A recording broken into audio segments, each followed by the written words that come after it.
questo è il più classico, credo. Mm. Proprio banda bassotti. No, questo è proprio Giubuzzano e Murin. Questi si bisicciano con i piccioni.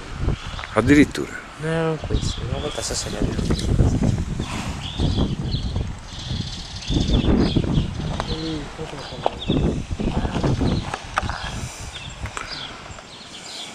si poggiano mai.